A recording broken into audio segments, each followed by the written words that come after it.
semakin tingginya kebutuhan masyarakat terhadap air minum, PDAM perlu diberikan pemahaman dalam pengelolaan air. Tidak hanya itu, PDAM pun harus mampu memenuhi 4 standar pelayanan dan penyediaan air minum, yaitu kualitas, kuantitas, kontinuitas, dan keterjangkauan.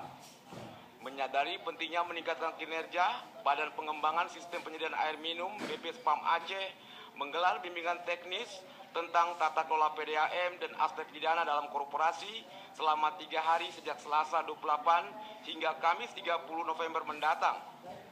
Di Aula Hotel Mekah Banda Aceh pagi tadi, Bintek untuk 25 orang dari 13 PDAM Kabupaten Kota di Aceh dibuka Asisten 2 Takwala mewakili Gubernur.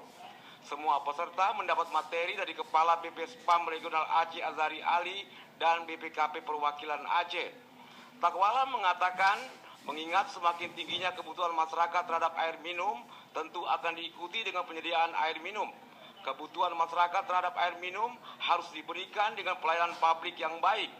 Menurut Gubernur, BPSPAM harus mendampingi PDAM agar dapat meningkatkan kinerjanya. Sementara itu, Kepala BPSPAM Regional Aceh Azhari Ali mengharapkan agar BIMTEK bermanfaat dalam mengatasi persoalan air agar tidak ada kekeruan air dan menjangkau pelanggan yang jauh dari pusat pelayanan.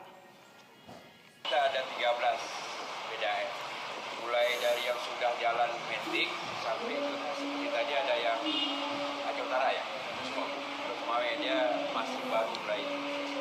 Beda-beda, kami juga akan memberi perhatian yang berbeda, memberi perhatian sesuai dengan kebutuhan.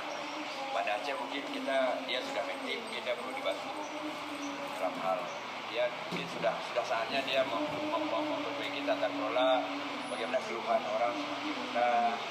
Sedangkan Aceh besar tadi mungkin dari segi kualitas air sudah saatnya dia coba bikin. Jadi disinilah kita melihat bahwa kalau kita lihat ada sebagian PDAM itu K-nya sudah 3, K1, K2, K3 ada, tapi kesetaraannya belum. Ada yang tadi dibilang Pak Takwa, itu kualitasnya belum, berarti K kuantitas oke, kontinuitasnya oke, tapi masih turbidity-nya tinggi, kekeruannya masih tinggi, sehingga masyarakat melakukan komplain atau keluhan kepada PDAM. Inilah yang akan kita bahas nanti, di mana secara teknis kita akan bahas item per item, penanggung jawab yang ada di instalasi, bagaimana dia memberikan pembinaan sehingga keluhan pelanggan ini bisa diminimalisir. BIMTEK ini dilaksanakan agar Dewan Pengawas Kabupaten Kota dan PDAM bisa menjamin kelancaran pendistribusian air bersih ke pelanggan dan ketersediaan sumber air bersih yang stabil. Tim Liputan TVRI melaporkan.